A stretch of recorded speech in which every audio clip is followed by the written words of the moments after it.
কথাগুলো নবী বলে গেছে, যেই কথা আল্লাহ কোরআন শরীফে মা বাবা সম্পর্কে ওয়াজ করেছে, আমরা কি নবীর কথা মাইনা আল্লাহর কোরআন মানতে আমরা রাজি আছি? এখানে মা বাবার সাথে ভালো ব্যবহার করতে বলছে। এ যদি মা বাবা দুনিয়ায় থাকে, আর যদি মা বাবা কবরে চলে যায়, পৃথিবীর কারো জন্য আল্লাহ দোয়া শিখাইলো না, শুধুমাত্র মা বাবার জন্য কোরআন শরীফের দোয়া শিখাইছে। সেই দোয়াটা কি? রব্বিরহামহুমা কামা রাব্বায়ানি সগীরা। কোন মার জন্য দোয়া শিখাইছে?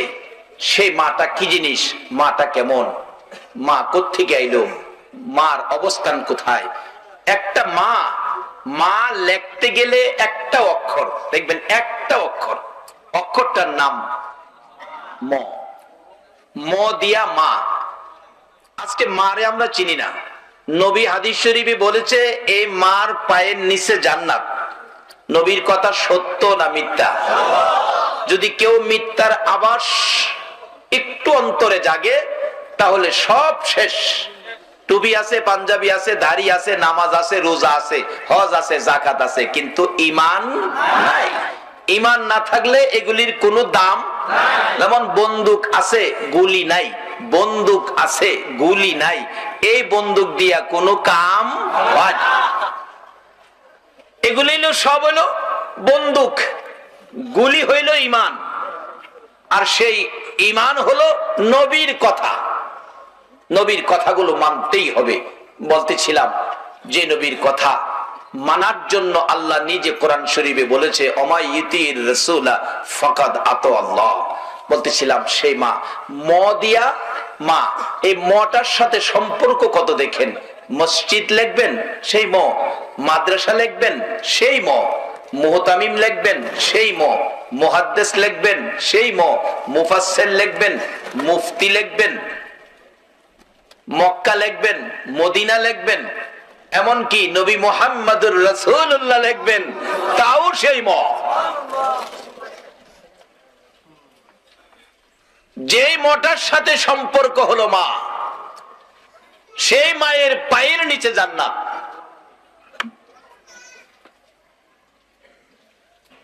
রাসূল বলেছে আল্লাহকে ব্যতীত যদি কাউকে সেজদা করার হুকুম থাকতো, তাহলে আমি রাসূল বলে দিতাম মা বাবাকে সেজদা করো।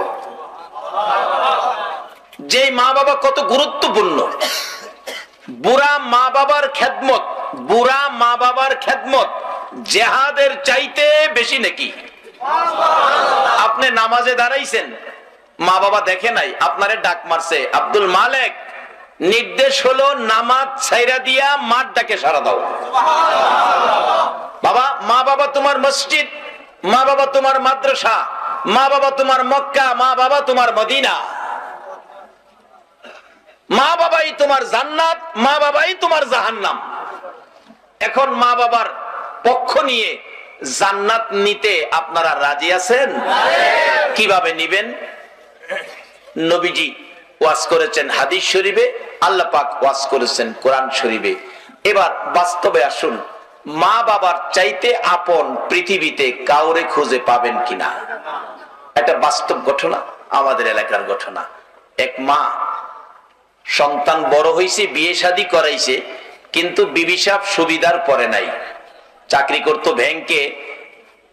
মার সন্তানকে নিয়ে ওই বিবি বাসা করে চলে গেছে, কিন্তু মা গরিবী অবস্থায়, কষ্ট, সংসার চলে না, খাবার দাবার অনেকদিন ঘরে থাকেই না, না খায়াও রাত্র কাটে। অবশেষে দেখা গেল একদিন দুই দিন না খায়া থেকে মা চোখের পানি ছেড়ে কান্দে, আল্লাহ গো, ছেলে পেটে নিছিলাম, লেখাপড়া শিখাইয়া অফিসার বানাইছিলাম, আমি মা না খায়া থাকতে কষ্ট সহ্য করতে পারে না। মাও কান্দে, বাবাও কান্দে। এই চোখের পানি বুঝি আল্লাহ পাক সহ্য করে নাই। এই মা বাবার চোখের পানি সন্তানের জন্য গজব বানাইলেন। গজবটা কি ছিল? বসন্ত রোগ হয়ে গেছে সন্তানের। বসন্ত রোগ, একদিন দুই দিন অফিসে যাইতে পারে না, সমস্ত শরীর বসন্ত রোগে পচে গলে দুর্গন্ধ শুরু হয়েছে। এবার বিবি সাহেবের মা কইতাছে, তোর স্বামী লইয়া দুর্গন্ধ আমি আর কত সহ্য করুম। বিবি কই, মা আমি ওই ফসা দুর্গন্ধ সহ্য হয় না, যার ছেলে তার কাছে পাঠায় দাও। মসজিদের কোণার থেকে 4 পায়া খাট এনে পচা শরীরের বসন্ত রোগীকে 4 পায়া খাটে শোয়াইছে। 150 টাকা করে 4 জন লোক ভাড়া করে পাঠাইছে তার মার কাছে পৌঁছাইয়া দাও। 4 জনে যখন কাঁধে উঠাবে, ছেলেটা চোখের পানি ছেড়ে ছেড়ে কান্দে, ও শাশুড়ি মা, ও আমার আদুরের বিবি, আমার মার কাছে পাঠাইও না, এই অপরাধীর মুখ আমি মার দেখাইব না। যে মা না খাইয়া চোখের পানি ছেড়ে কাঁদছিল, আমি মায়ের চিন্তা করি নাই, মার জন্য খাবারের ব্যবস্থা করি নাই, মার জন্য টাকা পয়সা পাঠাই নাই, এই মার সামনে আমি কেমনে যাব? তারপরও বলতেছে তারা, না না, এই দুর্গন্ধ আমরা সহ্য করতে পারি না, যার ছেলে তার কাছেই পৌঁছে দাও। 4 জনে কাঁধে লইয়া যাইতেছে, ওদিক দিয়ে মা সন্তানের ব্যথা যেন কলিজায় ধাক্কা লাগছে, গলা কাটা মুরগির মতো লাফায়া লাফায়া কান্দে, খাইতে বসলে খাইতে পারে না, একবার ঘরের বাহিরে যায়, আবার রাস্তায় যায়, আবার ঘরে আসে, অশান্তিতে মা যেন ছটফট করছে। কিছুক্ষণ পর দেখা যায় রাস্তা দিয়ে কে যেন 4 জনে কাঁধে করে কারে নিয়ে আসতেছে। মা রাস্তায় দাঁড়াইয়া ডাকে, এলাকার মহিলারা রে, আয় দেখা যা, আজকে জানি কোন মার কলিজায় আগুন লাগছে। কিছুক্ষণ পরে দেখা যায় বাড়ির কাছাকাছি এসে তার বাড়ির ভিতরে ঢুকতেছে। জিজ্ঞেস করি, তোমরা কারে নিয়ে আমার বাড়িতে ঢুকতেছো? জবাব দিলেন, খালাম্মা, আপনার ছেলে অসুস্থ, আপনার বাড়িতে নিয়ে আসছি।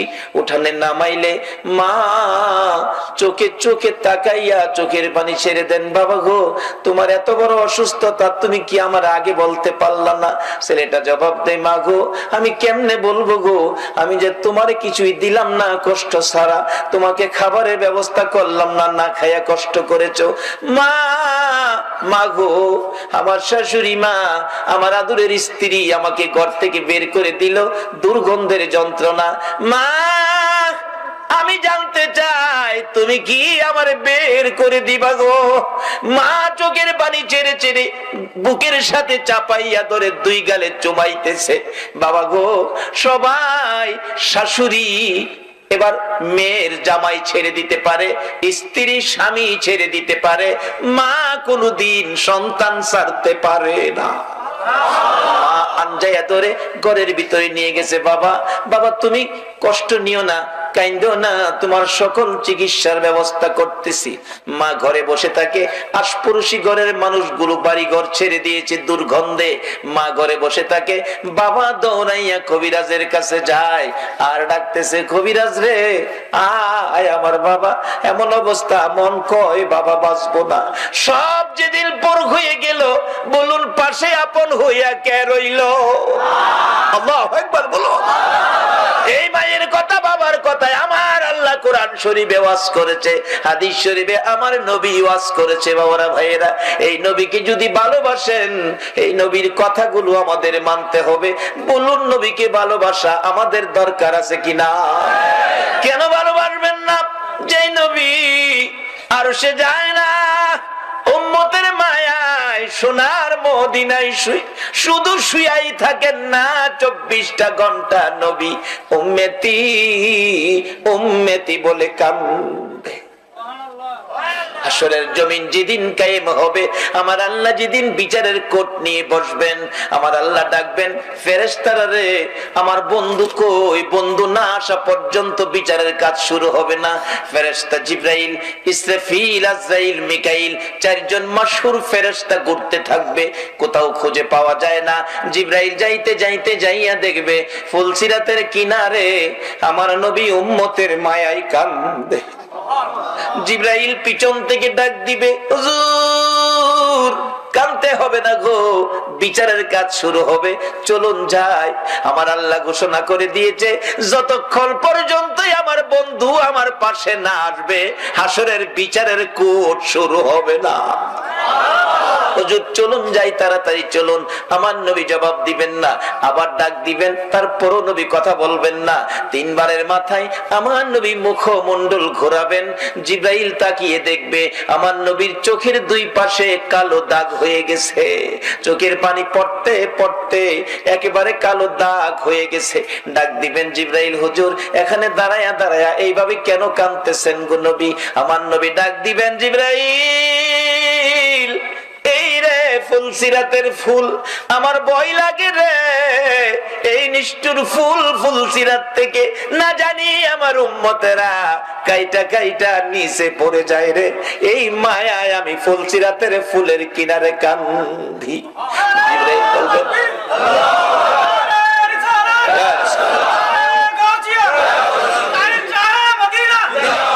জিবরাইল বলবেন, ইয়া রাসূলুল্লাহ আসুন, বিচারের কোর্ট শুরু হবে, আপনাকে যাইতে হবে। আমার নবী কাঁদতে কাঁদতে চোখের পানি ঝরতেছে। যাইয়াও আসনে বসবেন না, আমার নবী যাইয়া আল্লাহর আরশের নিচে আবার সেজদায় পড়ে যাবেন। আমার আল্লাহ ডাকবেন, বন্ধু গো, লক্ষ লক্ষ বছর নুরানি রুহানি জগতে উম্মতের মায়ায় কাঁদছো, 63 বছর জিন্দিগি সোনার মদিনায় মক্কায় কাঁদছো, রওজা পাকে শুয়া হাজার হাজার বছর কাঁদছো, এখন আর এই হাসরের জমিনে তোমাকে কাঁদতে হবে না গো বন্ধু। কথা দিলাম তোমার একটা উম্মত বাকি থাকতে আমি আল্লাহর জান্নাতের দরজা বন্ধ হবে না।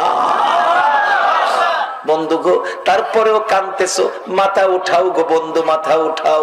ডাক দিয়ে বলবেন, আমার আল্লাহ ও বন্ধু কথা দিলাম তোমার উম্মত জাহান্নামে দিব না, যতক্ষণ পর্যন্ত তুমি খুশি না হইবা ততক্ষণ পর্যন্ত আমি আল্লাহ জান্নাতের দরজাও বন্ধ করব না। আমার নবী হাত বাড়াইয়া ডাকবেন, প্রভু গো, আমাকে যদি খুশি করার জন্য জান্নাতের দরজা খোলা রাখতে পারেন তাহলে আমি একটা প্রস্তাব করব, তাতে আমি খুশি হয়ে যাব। কি প্রস্তাব গো বন্ধু? আল্লাহ গো, আমি নবী হাত বাড়াইলাম, এই বিচারের কোর্টে বিচারের কাজ শুরু হওয়ার আগে আমার সমস্ত গুনাহগার উম্মতের গুনার খাতাগুলো আমি নবীর হাতে উঠাইয়া দেন, তাইলে আমি খুশি হব। আমার আল্লাহ বলবেন, কেন? আল্লাহ আমার উম্মত গুনাহগার বলে যদি ডাক দেন, আমি এত বড় নবী, আমার উম্মত গুনাহগার হইলে এই খবর অন্য নবীরা শুনলে আমি লজ্জা পাবো, আমাকে লজ্জা না দিয়ে আমার উম্মতের গুনার খাতাগুলো আমার হাতে দিয়ে দেন, তাইলে আমি খুশি হব। আল্লাহ বলবেন, বন্ধু আপনি কেমনে জানেন আপনার উম্মতের গুনার খবর অন্য নবীরে জানাইয়া আপনারে লজ্জা দিব? আল্লাহ জানি যে আদম আলাইহিস সালাম থেকে নিয়ে ঈসা আলাইহিস সালাম পর্যন্ত সকল নবীর খবর, সকল নবীর উম্মতের খবর আমার উম্মতে জানে। আমার উম্মতের খবর নিয়ে আবার হেরা যাই না, এই ভয়টা আমার করতেছে। আমার আল্লাহ কই, বন্ধু হেরার খবর তোমার উম্মতের জানাইছি, তোমার উম্মতের খবর আমি কাউরে জানাবো না।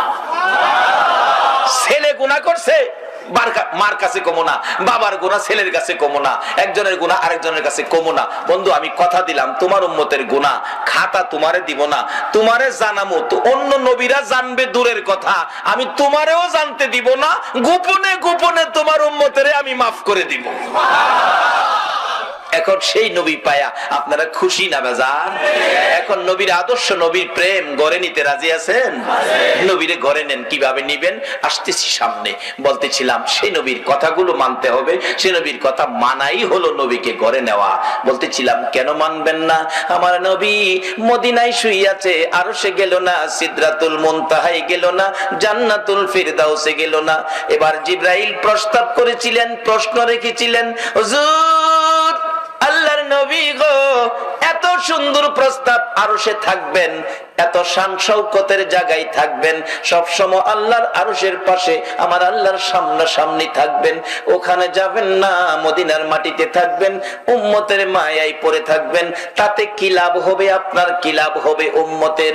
আমার নবী মনের আকাঙ্ক্ষা, উম্মতের ব্যথা কত বুঝানোর জন্য বুঝাইতেছিলেন। জিবরাইল শোনো রে, কেন আমি মদিনার মাটিতে পড়ে থাকবো, উম্মতের পাশে থাকবো?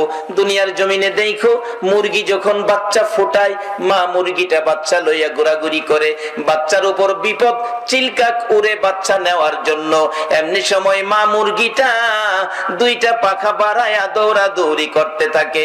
একবার গাছের ডালে যায় চিলকাককে দৌড়ানোর জন্য, বাচ্চা বাঁচানোর জন্য, আবার ঘরের চালে যায়, আবার দৌড়াইয়া নিচে এসে দুইটা পাখা বাড়াইয়া ডাকে, বাচ্চারা রে আয় আয় আমার পাখার ভিতরে আয়, বিপদ দেখা যায় তোদের বিপদ হবে।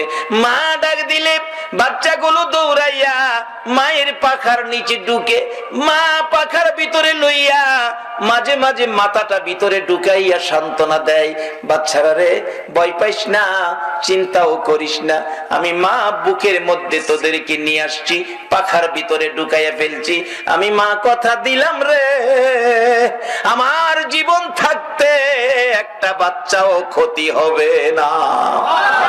জিবরাইল একটা মা মুরগি বাচ্চা বাঁচাইতে এইভাবে ডাইকা পাখার ভিতরে লইয়া সুখে শান্তিতে বসে থাকে রে জিবরাইল।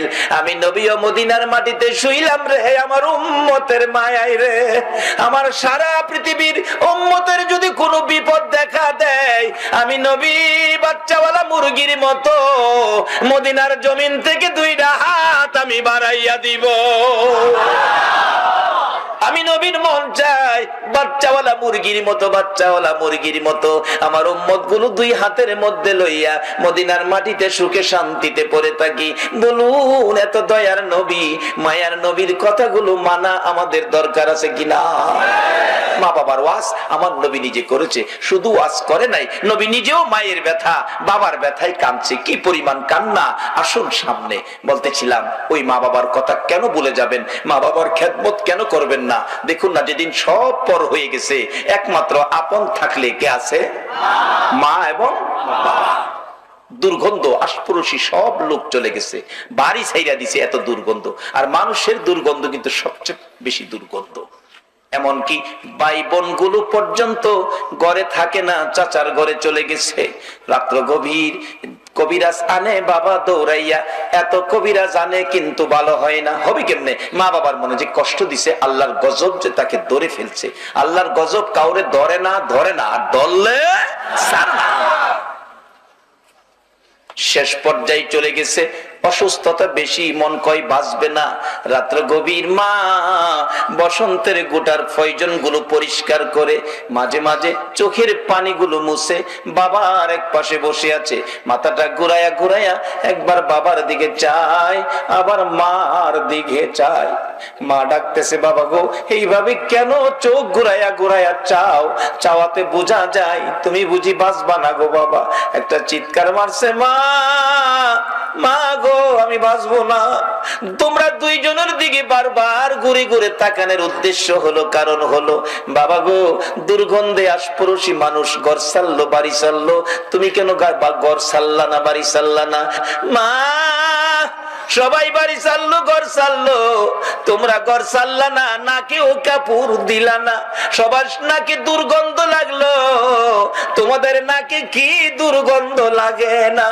মা এমনি করে চাইপা বুকের মধ্যে লাগাইয়া দুই গালে চুমাইতেছে, পচা গোশত মার ঠোঁটের মধ্যে লাইগা রইছে। মা ডাকতেছে, বাবা গো 10 মাস 10 দিন পেটে লইয়া কষ্ট করেছি, প্রসব ব্যথায় 3 দিন পর্যন্ত কষ্ট করেছি, মাঝে মাঝে জ্ঞান হারা হয়ে গেছি, বালতির পর বালতি রক্ত খরণ করতে লাল লাল হয়ে গিয়েছিল, মৃত্যুর মুখে চলে গিয়েছিলাম তোমাকে প্রসব করতে যাইয়া গো বাবা। ওই দিনের কষ্টের কথা মনে হইলে তোমার নাকের দুর্গন্ধ মার নাকে লাগে না। অবশেষে একবার মায়ের দিকে চাই, আবার বাবার দিকে চাই, মা মাগো কাছে আসো। মায়ের গলায় হাতটা লাগাইছে, বাবার গলায় হাতটা লাগাইছে, মা বাবা দুই গালে দুইজনে চুবাইতেছে। এই ফাঁকে ওই সন্তান দুনিয়া ছেড়ে বিদায় হইয়া গেছে। কিন্তু দুর্গন্ধের জন্য শাশুড়ি বিদায় করে দিল, স্ত্রী চলে গেল, দুইজন লোক কিন্তু ছাইরা গেল না। বলুন এই দুইজনকে, এই দুইজন সম্পর্ক সম্পর্কেই তো আল্লাহ কোরআন শরীফে, নবীজি হাদিস শরীফে ওয়াজ করেছে। এখন কিন্তু এই দুইজনেই হয়েছে সমাজের সবচেয়ে বড় দুশ্মন। বাস্তব ঘটনা বলি, কোরআন হাদিস না, এটা বাস্তব ঘটনা।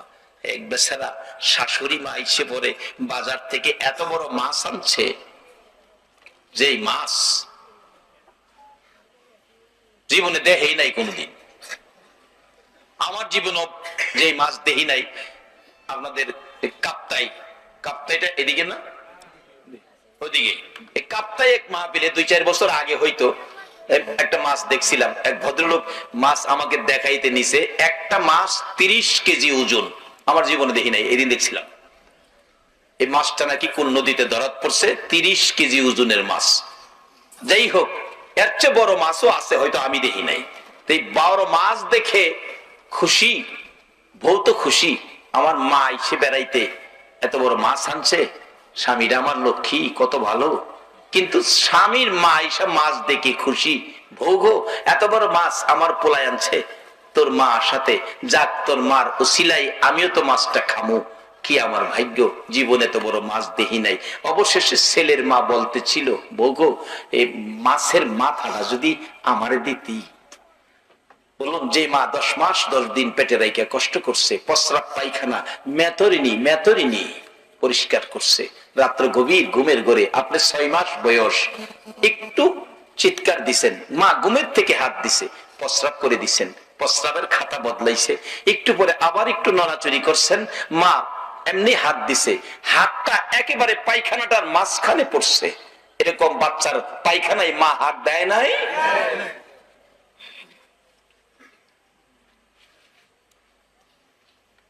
পরিবারের সকলের সাথে মা আপনাকে আমাকে কোলে নিয়ে খাইতে বসতো। আমরা মায়ের কোলে পায়খানা করলে সবাই টেবিল ছেড়ে অন্য জায়গায় যাইতো, কিন্তু দরদি মা এই পায়খানা প্যাকেট করে এক হাতে বাবা কোলে লইয়া আরেক হাতে ভাত খাইতো, না কেউ কাপড় দেয় নাই। এই কষ্ট মা করে নাই? এই মারে কষ্ট দিয়া বেহেশতে যাওয়ার কোন রাস্তা নাই, কোন রাস্তা নাই।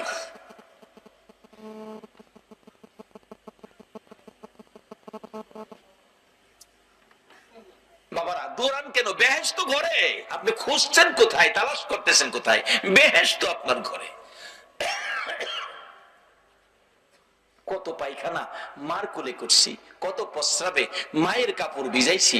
শীতের মধ্যে মা প্রচন্ড শীত, রাত্র গভীর প্রস্রাব করে দিছি, একটা খাতা বদলাইছে, আরেকটা বদলাইছে, আরেকটা বদলাইছে, আবার প্রস্রাব করছি, খাতা নাই, মার নিজের আঁচলটা 4 পল্লা করে বাচ্চার নিচে দিছে।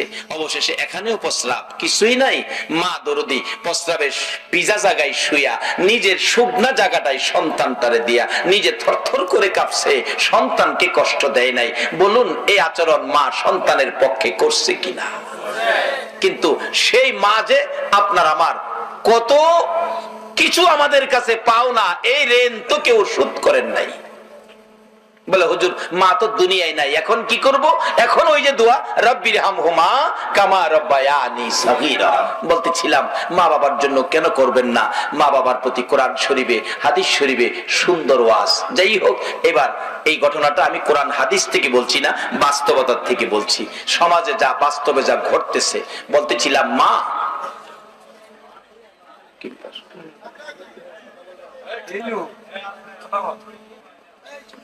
মা খুশি, সন্তানে মাছ আনছে, মাছটা খাবো। বৌগো মাছের মাথাটা আমার দিস। আচ্ছা, ছেলে মাছ আনলে মার মাথা খাওয়ার অধিকার আছে কিনা? বাবা শুধু আজমাবিলে গিয়ে আছে কইলে কিন্তু হবে না। কালকার থেকে মার অধিকারটা আদায় করেন, মা যেটা পাও না এটা দিয়েন। অবশেষে বউয়ের ইচ্ছা নাই এদিকে দিত, তার ইচ্ছা কোন দিকে? তার মার দিকে। রাত্রে মাছ কাইটা রান্নাই করে নাই, মাথানি খাওয়াইতে হয় স্বামীর মারে, রান্না না করে রাইখা দিছে। বউ দেখে যে সুবিধা না, কথাবার্তা কয় না, এরকম সব না, হাজারে 2-4টা পাওয়া যায় আর কি বেজাল। সব বেজাল হইলে সমাজ চলতো না। আপনাদের এলাকার মহিলাদের কথা বলছি না, আমাদের এলাকার কথা বলছি। এরা যাও আজ শুনতে আই আবার কইব তুফাজ্জল হুজুর আর দাওয়াত দেন যেত না। আর আমরার কথা কয় না, আপনাদের কথা বলতেছি না, আমাদের এলাকায় এটা মাঝে মাঝে ভাবা যায় দুই চারটা বেজাল। প্রাণ নাই করে নাই, শাশুড়ির নি খাওয়াইতে হয়। অবশেষে ছেলের মা বলছে, বউগো আর কমো না, অনেকবার কইছি, মন রাখিস, কথাটা যে কইছি একটু খেয়াল রাখিস, মাথাটা আমার দিস। এই কথাটা ছেলে শুনছে, জিগাইলো, মা কি কইল গো? মন রাখিস আর কমো না, কি কইছে? বউ কথাটা ঘুরাইতেছে মার প্রতি ছেলেরে রাগান্বিত করার জন্য।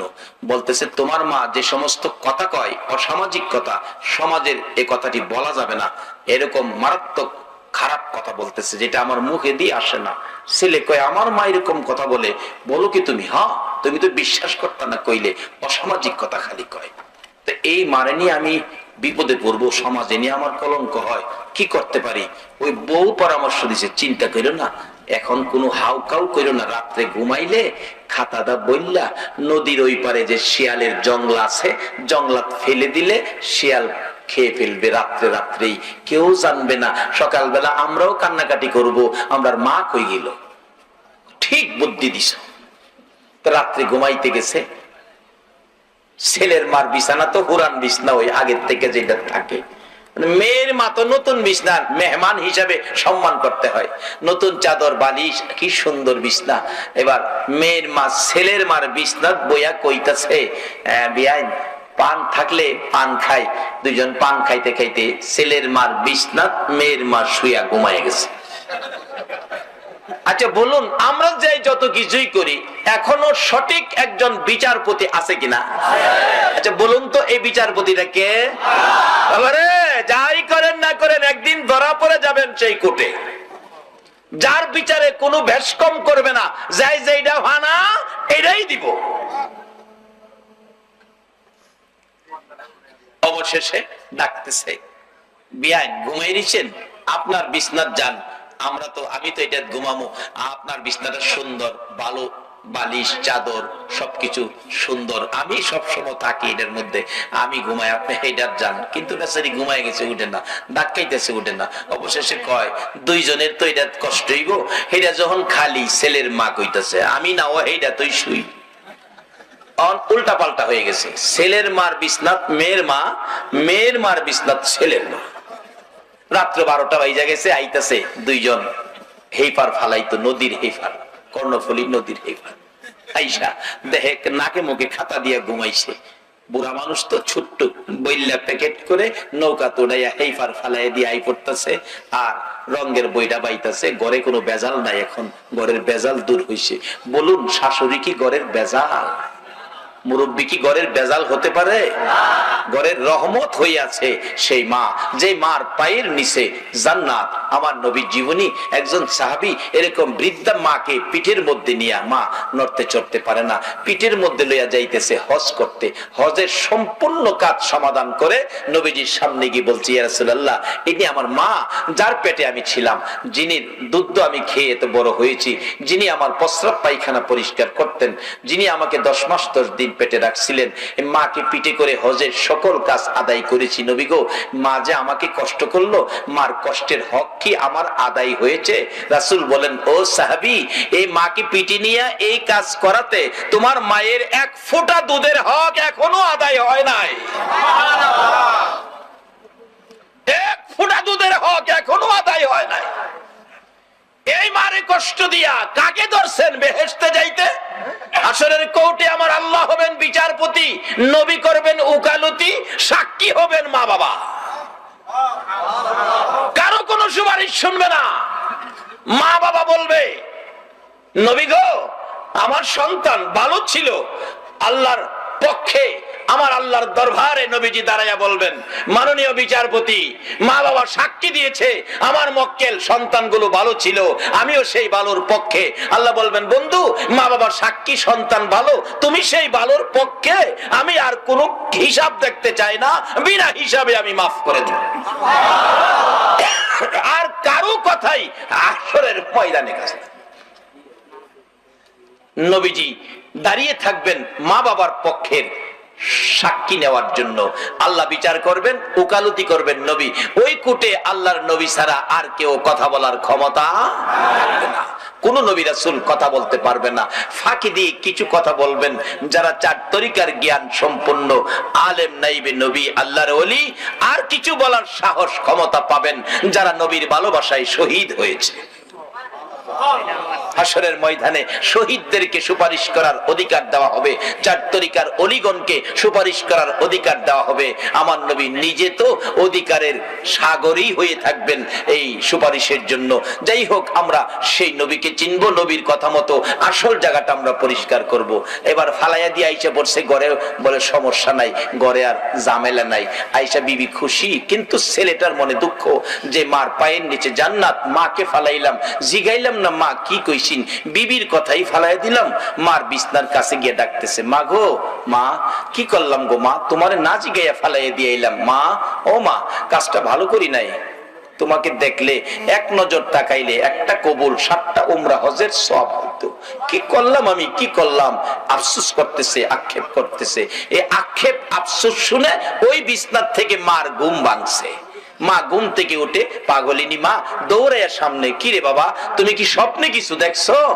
কেন তুমি এরকম করতেছো? মা তুমি একবার মার দিকে চায়, আবার বিছনার দিকে চায়।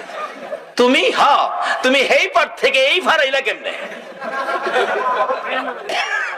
মা কয়, আমি হেইফার আমি হেইফার যাবো কি লেগে বাবা, আমি নিজে তোমার হেইফার ফালাই দিয়েছি।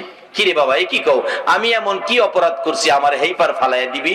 মা, তুমি যে কইছিলা বউ গো, কইছিলাম যে খেল রাখিস, এমন কি খারাপ কথাটা তুমি কইছিলা কও তো?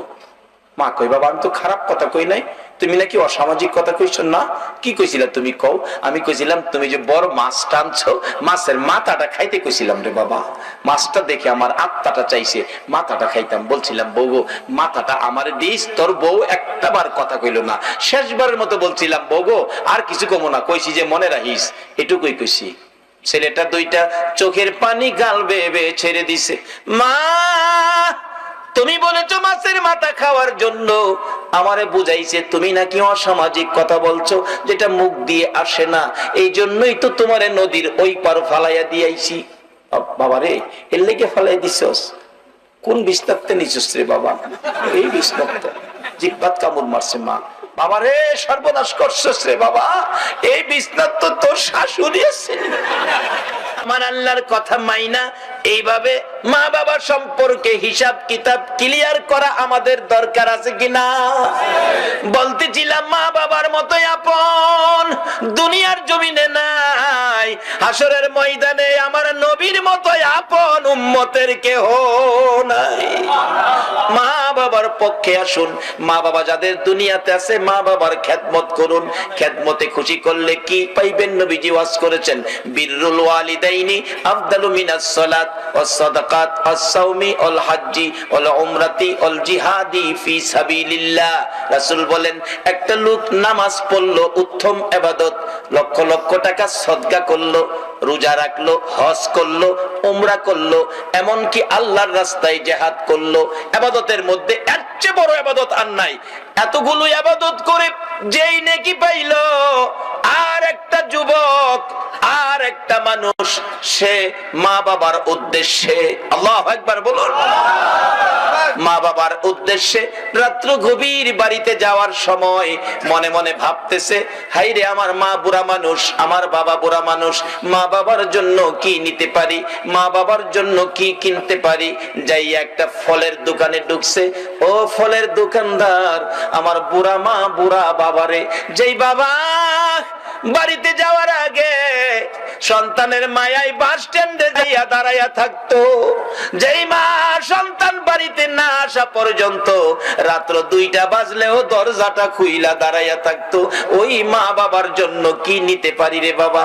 2টা কমলা কিনেছে বাবার জন্য, 100 গ্রাম আঙ্গুর কিনেছে মায়ের জন্য, প্যাকেট লইয়া রওনা হয়েছে। রাত্র 10টা বাস স্ট্যান্ড থেকে যাইয়া বাসের থেকে নাইমা দেখে বুড়া বাবা হারিকেন লইয়া বাস স্ট্যান্ড দাঁড়াইয়া রইছে। বলুন, বাবা সারা এই দয়ার দরদ আর কেউ দেখায় কিনা? বুড়া বাবা হারকেলটা লইয়া বাস স্ট্যান্ড দাঁড়িয়ে রয়েছে, রাত্র 10টা। বাবা আইসো, এতক্ষণ করছো কেন বাবা? বাবার শহরে কাজ ছিল, আসতে দেরি হয়ে গেছে। চলো আমি অনেকক্ষণ ধরে তোমার লেগে দাঁড়িয়ে রয়েছি। বুড়া বাবা হারিকেন, এই হারিকেন কার জানি চিরতরে নিবা গেছে। বাড়িতে যাইয়া দরজার কিনারে দেখে মা দরদি সন্তানের ব্যথায় কান্দে গো বিনাইয়া বিনাইয়া। বাবা আইসো, আমি তো তোমার মা এই পর্যন্ত ঘরে যাই না, দাঁড়ায় রইছি। তোমার বাবা তো বাস স্ট্যান্ড গেছে। ঘরের ভিতরে ঢুকলে মা গো, মা 100 গ্রাম আঙ্গুর তুমি খাও গো মা, আর 2টা কমলা বাবা তুমি খাও। বাবা কমলা পছন্দ করে, বাবার হাতে কমলা দিল। আঙ্গুর পছন্দ করে বুড়া মা, মার হাতে আঙ্গুর দিল। নিজের ঘরে আগে গেল না, নিজের ছেলে মেয়ের খোঁজ খবর নিল না, আগে বাবারে কমলা দিল, মার হাতে আঙ্গুর দিল। মা কমলা লইয়া, বাবা কমলা লইয়া, মা আঙ্গুর লইয়া খুশি, আর দোয়া করতেছে, মাবুদ গো কেমন সন্তান আমারে দিলা গো, আমাদেরকে কেমন সন্তান দিলা। নিজের ঘরে না গিয়ে আমাদের খোঁজ খবর নিল, নিজের সন্তানের না দিয়ে আমরার হাতে কমলার আঙ্গুর দিল। মাবুদ আমরা খুশি হলাম। আমার নবী বলেছে 2টা কমলা বাবার হাতে দিয়ে 100 গ্রাম আঙ্গুর মায়ের হাতে দিয়ে মা বাবারে খুশি করার বিনিময় ওই লোকটা নামাজ পড়ে, সদকা করে, রোজা রেখে, হজ করে, উমরা করে, আল্লাহর রাস্তায় জিহাদ করে যেই নেকি তার ভাগ্যে পাইলো, তুমি 2টা কমলা 100 গ্রাম আঙ্গুর মা বাবারে দিয়া খুশি করার বিনিময় তার চাইতে বেশি নেকি তোমার আমল নামায় পায়া গেলা।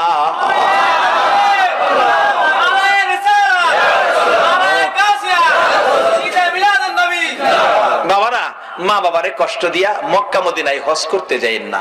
একজন হাজী সাহেবের জীবনীতে দেখি উনি 39 বার হজ করে 40 বারের মাথায় হজে গিয়ে আরাফাতের ময়দানে খুশির কান্না কান্দে, প্রভু গো কি আমার নসিব, 40 বার হজ করলাম।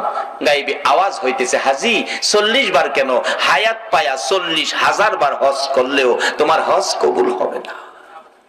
আবার কাঁদতেছে, আল্লাহ আমি কি অপরাধ করলাম, কেন কবুল হবে না?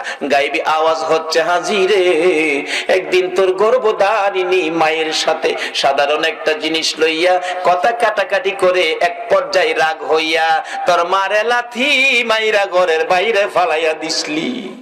তোর মা লাথি খাইয়া গলা কাটা মুরগির মতো লাফাইতে ছিল, কলিজাটা ফাইটা গেছে রে, বিদায় হয়ে গেছে।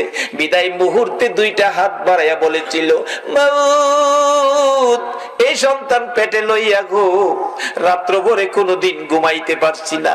7 মাস 8 মাস যখন বয়স বাচ্চার পেটের ভিতরে ছিল, আমি যদি মা ঘুমিয়েছি, নড়াচুরি করতে গেলে তার পায়ের লাথি আমার কলিজায় লাগছে। ঘুম থেকে উঠে বসে গেছি, আবার নড়াচুরি করছে, হাতের কনি কলিজায় লাগছে, দাঁড়াইয়া গেছি। জীবনে কত রাত্র দাঁড়াইয়া দাঁড়াইয়া কাটাইছি, না ঘুমাইয়া রাত্র কাটাইছি, ছেলের লাথি কনি খাইয়া গো আল্লাহ। তারপরে দুনিয়ায় আসবে প্রসব ব্যথায়, কলিজা ফাটা ব্যথা। আজকে কি সেই সন্তানের লাথি খাইয়া দুনিয়ার থেকে বিদায় হব? মাবুদ গো বিচার তোমার কাছে দিয়ে গেলাম, এই বিচার তুমি কইরো, আমি মা বিদায় হলাম। বিচারটা দিয়েই মা দুঃখিনী দুনিয়ার থেকে বিদায় হয়ে গেছে। আমার আল্লাহ বলেন, হাজী রে লাথি দিয়া মার কলিজা ফাটাইয়া মারে দুনিয়ার থেকে বিদায় করে দিয়ে আরাফাতের ময়দানে 40 বার হজ করতে আইসা কান্দো, আমি আল্লাহ জানিয়ে দিলাম রে, মার কলিজা ফাটাইয়া 40 বার কেন, 40,000 বার হজ করলেও তোমার হজ আমি কবুল করব না। আমার নবী বলেছে, তোমার মা বাবাই তোমার হজ, তোমার মা বাবাই তোমার নামাজ, তোমার রোজা, তোমার মক্কা, তোমার মদিনা, তোমার মসজিদ, তোমার মা বাবা হলো তোমার জান্নাত। সব ঠিক আছে, মা বাবার সাথে সুতা পরিমাণ বেশ কম চরিত্র, আচার আচরণ ব্যবহার যদি খারাপ থাকে, সব শেষ হয়ে গেছে। কারণ মা বাবার উসিলাতেই আমরা দুনিয়াতে আসছি, মা বাবার উসিলাতেই আমরা দুনিয়াতে আসছি। মা বাবা যদি কষ্ট স্বীকার না করত, ছোটকালে যখন বিছনাত পায়খানা করতাম, মা যদি পরিষ্কার না করত, তাহলে এই পায়খানা ফইরা থাইকা ঠান্ডা কইরা দুনিয়াতে মইরা গেলাম বলে এই সময় একটু প্রস্রাব পায়খানা মা আমাদের শরীরে থাকতে দেয় নাই। বাবা একটু রোগ হইলেই রাত্রে রিক্সা পাইছে না, গাড়ি পাইছে না, সন্তানটা কোলে লইয়া অন্ধকারে দৌড় মারছে ডাক্তারের কাছে। ডাক্তারখানা বন্ধ, দরজায় দাঁড়ায় বাবা কাঁদছে, ডাক্তার সাহেব দরজাটা খুলেন, আমার বাবার অবস্থা ভালো না। ডাক্তার বলছে এই মাত্র খালি শুইলাম, অন্য ডাক্তারের কাছে যান। বাবা চোখের পানি ছেড়ে ডাকতো, ডাক্তার তোমার দুইটা পায়ে ধরি, আমার বাবারে বাঁচাও। এই দরদি মা বাবা ছাড়া পৃথিবীতে কেউ নাই। এই মা বাবার যদি কেউ কষ্ট দিয়ে থাকেন, তাইলে আর নামাজ পড়েন না, রোজা রাখেন না, হজ জাকাত কিচ্ছু করেন না, কোনো কাম হইতো না। আগে মা বাবার দরবারে যান। বলে হুজুর কেমনে যাইতাম? মা বাবারে 10 বছর যাবত 12 বছর যাবত কষ্ট দিতেছি, আজকে মাহফিল শেষে মা যে ঘরে থাকে যায় খালি একটা ডাক দেন, মা বাবা কই, মা বাবা কই। এই দুইটা শব্দ দুইজনে শুনলে দেখবেন আনন্দে আত্মহারা দরজাটা খুলে দিয়া বলবে, বাবা রে তুই কেমনে রে আমারে বাবা কইছস? মা কইব আমারে কেমনে মা কইছস? মাগো ভুল করছি, তোমাদের সাথে ব্যবহার খারাপ করছি, মাপ চাইবার লেগাইছি। মা বাবা দেখবেন দুজন কইব, বাবা মাপ চাইতে হইতো না, তুই যে মা কইছস বাবা কইছস এতেই আমরা তোরে মাফ করে দিছি। এই মা বাবা যদি কবরে থাকে, বলে হুজুর মা বাবারে কষ্ট দিছি, আর মা বাবা তো কবরে, এখন কি করব? মা বাবার কবরে যান, কবরে গিয়া মা বাবার জন্য কান্দেন। কি কি কইয়া কানবেন? আল্লাহ শিখাইছে, রব্বির হামহুমা কামা। এইভাবে কানতে থাকেন। যদি আপনার চোখের পানিতে মা বাবা কবর থেকে নাজাত পায়, রুহানি ভাবে কবর থেকে আপনার অপরাধগুলি মা বাবা কবর থেকেও ক্ষমা করে দিব। কিন্তু কান্দার সিস্টেমটা কি? কবরে যাবেন, অনেক হুজুররা কইব কবরে যাইেন না, কোন ফতুয়া মানেন না, মা বাবার কবরে যাইেন। কবরে যাইয়া মা বাবার কবরের পশ্চিম পাশে দাঁড়াবেন। পশ্চিম পাশে কেন? আমরা কবরে লাশটা যখন রেখে দেই পশ্চিম দিকে কাত করে দেই, পশ্চিম দিকে কাত করে দেই। আর আমরা কবরে গেলে মা বাবার কবরে, কিতাবে আসছে মা বাবার কবরের পশ্চিম পাশে দাঁড়াইন, পূর্ব পাশে দাঁড়াইন না। মা আবার এই পশ্চিম দিক থেকে পূর্ব দিক হইয়া তোমারে দেখবো, একটু কষ্ট তুমি মারে দিও না।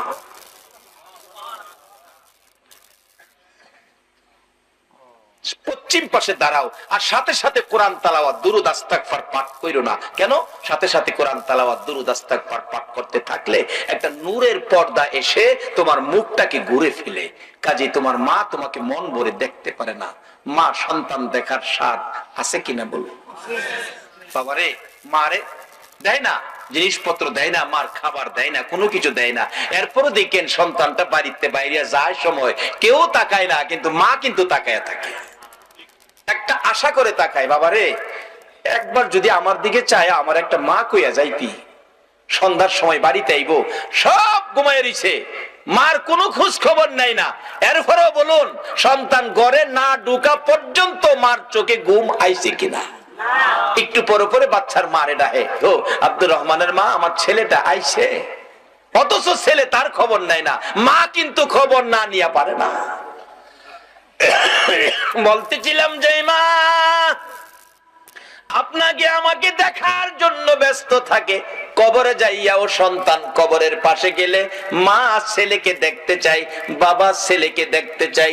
নির্দেশ হলো কবরের পাশে যাইয়া কিছুক্ষণ চুপ করে দাঁড়াইয়া থাকো, তোমার মা বাবা তোমাকে মন ভরে দেখো। মন ভরে দেখতে চাই। দুনিয়ার জমিনে কত বাস্তব ঘটনা, মারে ভাত দেয় না, মার খোঁজ খবরও নেয় না। তারপরও ছেলেটা ডাকাত থেকে আইসা বৃহস্পতিবার সন্ধ্যায়, শনিবার সকালে যেদিন চলে যায়, মা পিছে পিছে এতিমের মতো যায়। একবার যদি ফিরে চাইতে রে বাবা, আমারে মা কইয়া ডাক দিতে খুশি হইতাম। ডাকও দিল না, ফিরেও চাইলো না, রিকশায় উঠে গেছে।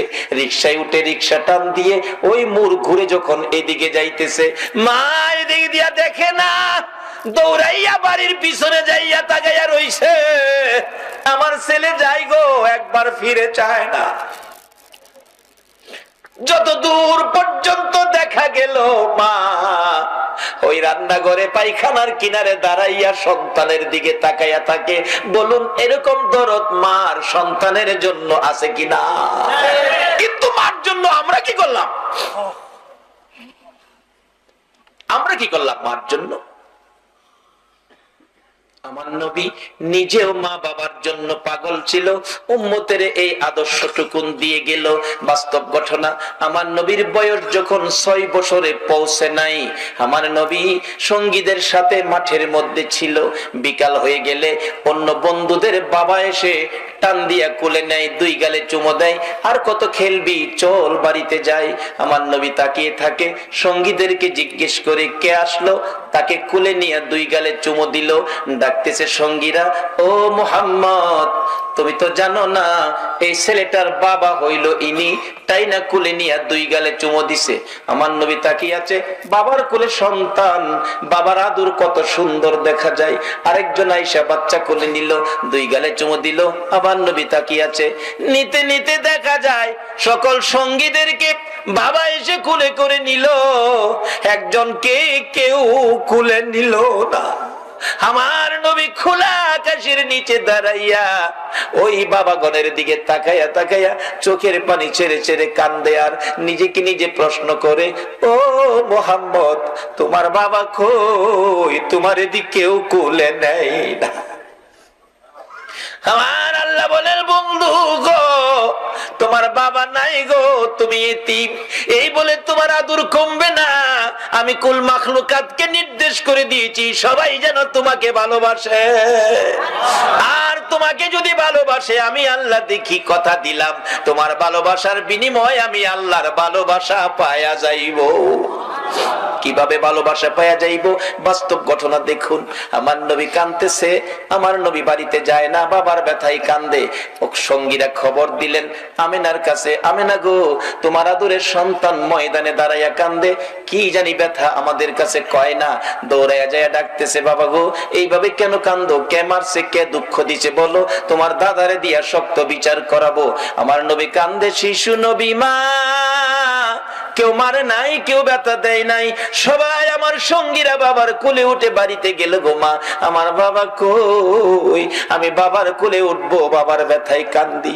আমেনাও চোখের পানি ছেড়ে দিলেন, বাবা গো, তোমার বাবা নাই, বাবার কথা আমারে জিজ্ঞেস করো না, এই বাবার অভাব আমি পুরা করতে পারবো না। যখন কোথাও পারলো না বাবার অভাব পুরা করতো, নিজেই তালাশে বেরিয়ে গেলেন, বাবারে কোথায় পাবো।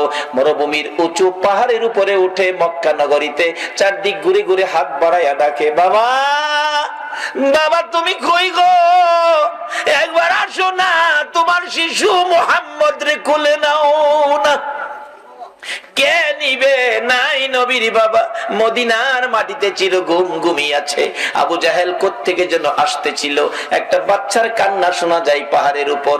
আবু জাহেল গোড়ার থেকে নাইমা যাইয়া দেখে বাতিজা মুহাম্মদ, বাবা এখানে কান্দো, একটু পরে বাঘ ভাল্লুক বেরিয়ে আসবে, তোমাকে খেয়ে ফেলবে, তাড়াতাড়ি চলো বাবা, তাড়াতাড়ি চলো।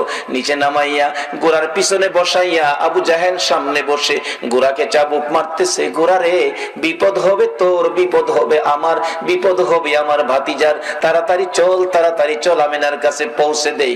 আবু জাহেল এত জোরে মারতেছে, গোড়া তো বসার থেকে উঠে না।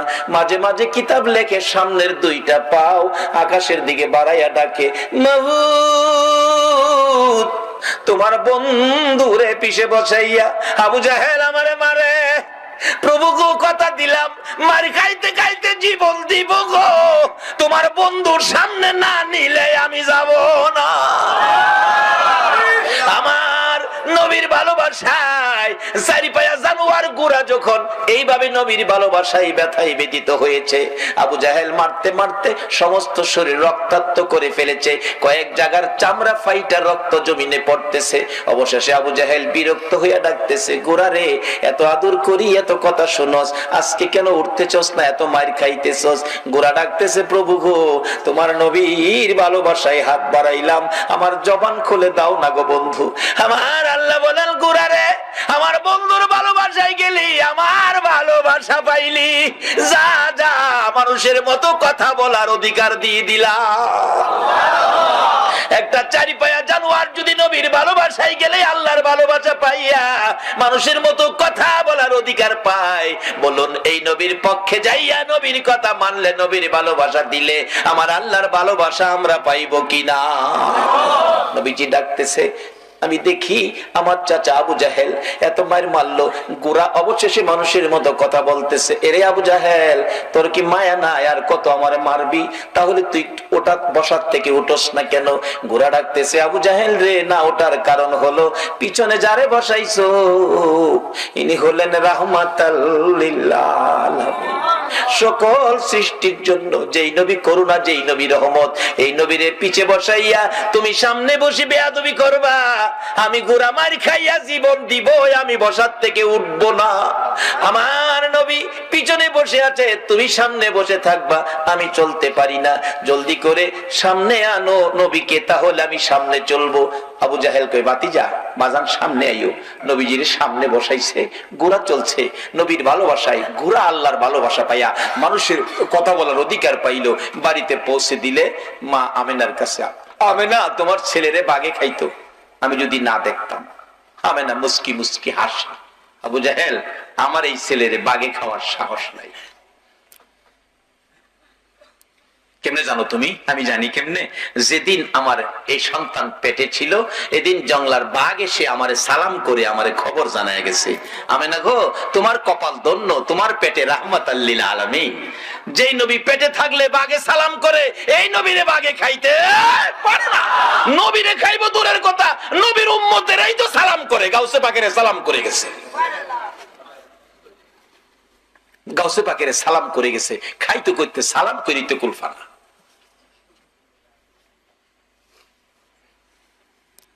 আমেনা কয় আমার ছেলেরে বাগে খাইতো না। আপনাদের মন কি নবীরে বাগে খাইবো?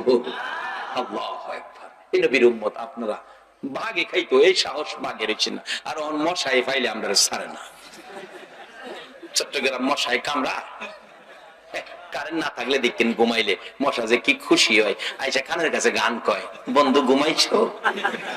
ও গুণের বন্ধু, গুনগুনা গুনগুন, ঘুমাও বন্ধু বালকেরা, ইঞ্জেকশন বা হরতাছে। দেখে দেখে সব বিপদ থেকে বাঁচার একটাই উপায়, মা বাবার দোয়া নেন, নবীর ভালোবাসা দেন, অলিগণের পক্ষ নেন। অলিগণের পক্ষে বিপদ উদ্ধার কিভাবে? একটা বাস্তব ঘটনা, যেটা সকল দলের আলেমের একমত, যারা অলির পক্ষে আসতে রাজি না হ্যাঁ ওইটার মধ্যে একমত। সেই ঘটনাটা কি? হাজী আমদাদুল্লাহ মুহাজিরে মক্কি, তার জীবনী। হাজী আল্লাহর ওলি, নবীর আশেক, নবী প্রেমিক আল্লাহর ওলি হাজী আমদাদুল্লাহ মুহাজিরে মক্কির জীবনী।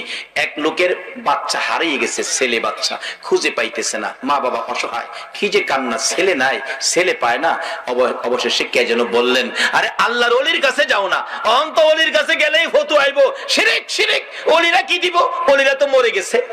আমারও কথা এই, মরে গেলে মরা মানুষ কিছু দিতে পারে না, কিন্তু নবী কিন্তু ওলি ব্যাপারে হাদিস দিয়ে গেছে, ইন্না আউলিয়া আল্লাহ লা ইয়ামুত। রাসূল বলছে ওলিরা কখনো মরে না, আর মরা মানুষ কিছু দিতে পারে না, এতে আমিও একমত। কিন্তু রাসূল বলছে আল্লাহর ওলিরা মরে না, তাইলে ওলিরা কিছু দেওয়ার ক্ষমতা আছে।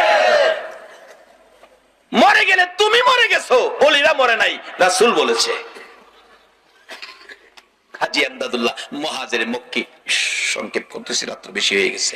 হাজী আমদাদুল্লাহ মুহাজিরে মক্কি বসে আছে, আল্লাহর ওলির পায়ে পড়ে গেছে, মা বাবা, হুজুর আমার বাচ্চাটা হারিয়ে গেছে, পাই না, বেঁচে আছে কিনা, থাকলে কই আছে, এই খবরটা পাইলেও মনটারে বুঝাইতাম। হাজী আমদাদুল্লাহ মুহাজিরে মক্কি কয়, বাবা তোমরা বসো, আমি দেখি কই আছে। চোখটা খালি বন্ধ করছে, চোখটা বন্ধ করে চোখটা খুইলা কয়, বাবা রে তোমার ছেলেটারে নিয়ে সমুদ্রের মাঝখানে ছোট্ট একটা দ্বীপের মধ্যে ফালাইয়া রাখছে, এখান থেকে আনা সম্ভব হবে না, না খায়া থাকতে থাকতে শুকিয়ে গেছে, 1-2 দিনের মধ্যে এমনিতেই সে মারা যাবে। এখন বলুন মা বাবার ব্যথা আরো বাড়ছে না কমছে? দুইজন কান্না, কে জানি বলতেছে, কানলে কি লাভ হইব, আল্লাহর ওলির পায়ে ধরো, হুজুর আমার বাচ্চাটা আইনা দেন, আনতে গেলে হেলিকপ্টার দরকার, না হয় জাহাজ দরকার। অলির ফাওয়াদেরা কান্দে, কোন দলের আলেম অস্বীকার করার ক্ষমতা নাই।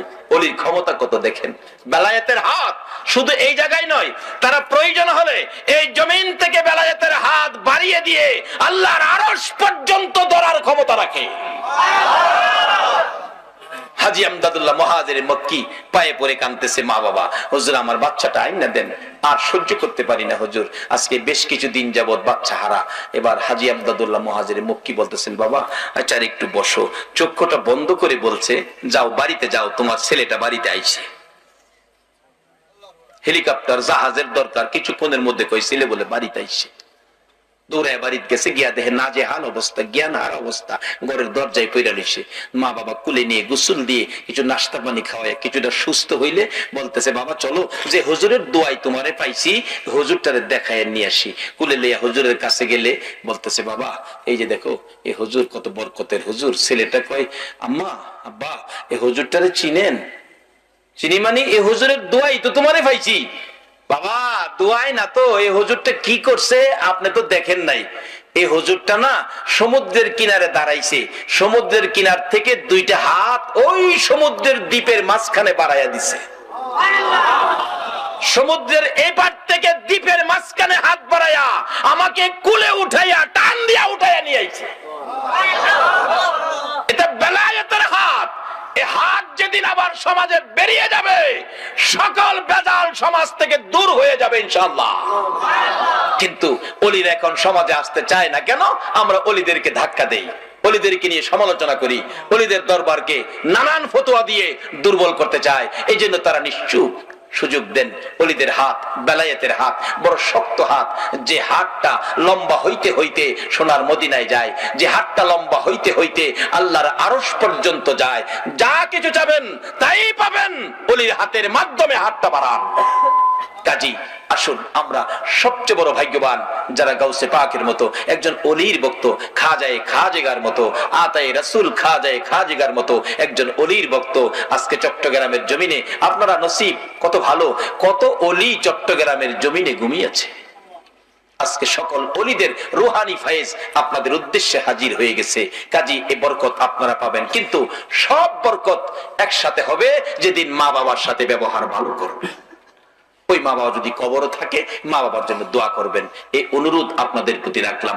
নবী নিজেও বাবার ব্যথায় মদিনায় গিয়ে মায়ের সামনে কাঁদছিলেন। আল্লাহ বলছে, বন্ধু বাবার কবরে এসে কাঁদতেছো, কথা দিলাম তোমার উম্মতেরা যদি এইভাবে বাবার কবরে কান্দে, আমি কথা দিলাম এই কান্নার সাথে সেই কান্না মিলাইয়া আমি তার বাবাকে মাফ করে দিলাম। মাকে নিয়ে আবার মদিনায় থেকে মক্কায় ফিরে আসবে, আবুয়া নামক স্থানে মা অসুস্থ। মা বলছে, বাবা মুহাম্মদ আমার বুকে আয়। মন কয় আমি বাঁচবো না বাবা। আমার নবী কান্দে, মাগো বাবার ব্যথা কলিজার থেকে সরাইতে পারি না, তুমি যদি চলে যাও গো মা, কেমনে আমি শান্তিতে থাকবো, কেমনে এই ব্যথা আমি অন্তর থেকে সরাবো। কিছুক্ষণের মধ্যে আমার নবীর মা সন্তান দুই গালে চুমাইয়া চুমাইয়া বিদায় হয়ে গেছে। দাফন করে আবুয়া নামক স্থানে উম্মে আইমানের কুলে উঠে কাদের উপর গাট্টা ফালাইয়া নবী কান্দে, উম্মে আইমান গো আমার মা নাই, আমার বাবা নাই, মক্কা নগরে আমারে কে মায়া করবে, কে আমারে আদর করবে। উম্মে আইমান বলছে, মুহাম্মদ আমি কথা দিলাম গো, যতদিন বেঁচে থাকি আমি তোমার পাশে মায়ের কাজ করে যাব। আমার নবী মায়ের কবরের পাশেও কাঁদলে আমার আল্লাহ বলেন, বন্ধু গো যেইভাবে তুমি মায়ের কবরের পাশে কাঁদছো, এইভাবে তোমার উম্মতেরা যদি মায়ের কবরে যাইয়া কান্দে, তোমার চোখের পানির সাথে তাদের চোখের পানি মিলাইয়া তোমার কান্নার বিনিময়, তোমার কান্নার বরকতে ওই মায়ের কবর জান্নাতের বাগান বানাইয়া দিব। নবীজি শুধু বলে নাই বাবার কবরে কাঁদছেন, মায়ের কবরে কান্দা উম্মতের শিক্ষা দিয়ে গেছেন প্র্যাকটিক্যালি। মা বাবার কবরে যাইতে হবে, পশ্চিম পাশে দাঁড়াবেন, কিছুক্ষণ চুপ করে থাকবেন, মা বাবা মন ভরে দেখে, কিছু জানেন না জানেন দোয়া কইরা হাত বাড়াই দিবেন, কিচ্ছু জানেন না তবু দুইটা হাত বাড়াই দিবেন, আল্লাহ আমি কিচ্ছু জানি না, মা বাবা আমরা লাগে দুনিয়াত কষ্ট করছে, আমার মারে কবরে কষ্ট দিও না। যদি অপরাধ থাকে আমি সন্তান ক্ষমা চাইছি, ক্ষমা করে দাও। যদি কিচ্ছু না জানেন একজন আলেম নাইবে নবী কবরের সাথে এই কবরে নিয়ে যাবেন, পাশে নিয়ে দোয়া করাবেন। আর যদি সেই ক্ষমতা না থাকে, কারণ একজন আলেম নিলে তো কিছু হাদিয়া সম্মান স্বরূপ দিতে হবে, যদি সেই ক্ষমতা না থাকে আপনি নিজেই যান কবরে, 11 বার বিসমিল্লাহ শরীফ পড়ে, আর কিছু লাগবে না, 11 বার বিসমিল্লাহ শরীফ পড়ে। নবীর হাদিস, এক কবরে নবীজি দেখতেছে সাহাবা উম্মতের কবরে আযাব, রাসূল বলেন, প্রভু গো আমি কেমনে সহ্য করব উম্মতের কবরে আযাব, জিবরাইল আইকে হুজুর আল্লাহ পাঠাইছে 11 বার বিসমিল্লাহ পরে দোয়া করে দিতেন। নবীজি 11 বার বিসমিল্লাহ পরে হাত বাড়াইছে, দেখে হাতের ফাঁকে 11 জন বেহেশতি হুর কবরে ঢুকতেছে। রাসূল বলেন, এই হুরে সর্দার, কি ব্যাপার, তোমরা আসছো, দাঁড়াও, কি ঘটনা, এখন এসে গেছো? হুজুর আপনি যে 11 বার বিসমিল্লাহ পরে দোয়া করছেন, এর বরকতে তারকে জীবনের তরে মাফ করে দেওয়া হয়েছে, এর বরকতে 11 জন হুর বাজেট হয়েছে, কিয়ামত পর্যন্ত তার কবরে তারে খেদমত করা হবে। 11 বার বিসমিল্লাহ শরীফ, এর চেয়ে সহজ তো আর কিছু নাই। তাহলে মা বাবার কবরে যাবেন, অলিগণের পক্ষে থাকবেন, এই অনুরোধ আপনাদের প্রতি রেখে আমি আমার আলোচনা, আমি অসুস্থ, আসলে বেশি অসুস্থ, আজকের জন্য এখানেই শেষ করে দিলাম। আসলে একটু দরুদ ও সালাম মদিনা পাঠাইয়া আপনাদেরকে নিয়ে দোয়া করে, ইয়া নবী সালাম।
ربنا ظلمنا أنفسنا وإن لم تغفر لنا وترحمنا لنكونن من الخاسرين رب ارحمهما كما ربياني صغيرا বলুন সবাই, রব্বি রহমহুমা